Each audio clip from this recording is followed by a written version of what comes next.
Hello everyone, साडीला अशा पद्धतीचे thread असेल तर डिझाईन कशा पद्धतीने करून घ्यायचं बघा।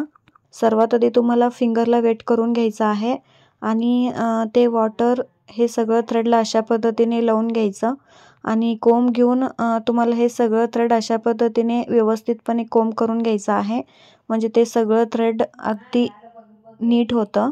ठीक आहे, त्याच्यानंतर पाऊण इंचच्या डिस्टन्सवरती तुम्हाला अशा पद्धतीने लेफ्ट साईडचं थ्रेड घ्यायचं। मग त्याच्यानंतर सेम ॲज इट इज पाऊण इंचच्या डिस्टन्सवरती राईट साईडचं देखील थ्रेड घेऊन अशा पद्धतीने हे सगळं थ्रेडला रोल करून घ्यायचं आहे आणि रोल करताना हे दोन्ही बाजूचं थ्रेड एकाच डायरेक्शनला रोल करून घ्यायचं। तर बघा, इथे मी लेफ्ट साईडला रोल करून घेते आहे आणि ते वरतीपर्यंत तुम्हाला रोल करून घ्यायचं आहे।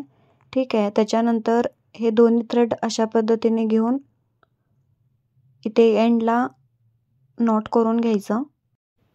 इथे एंडला नॉट झाल्यानंतर वरचं जे दोन्ही थ्रेड आहेत ते दोन्ही ऑटोमॅटिकली अशा पद्धतीने रोल होतं। ठीक आहे, खूप सिंपल अँड क्विक डिझाईन आहे, एकदा नक्की ट्राय करा।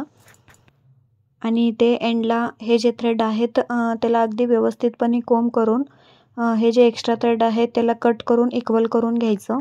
तर बाकीचे सगळे अशाच पद्धतीने करून त्याचं फायनल लुक दाखवते। तर हे डिझाईन आवडलं असेल तर एक व्हिडिओला लाईक करा। तर परत भेटू एक नवीन व्हिडिओ सोबत। Bye bye, take care.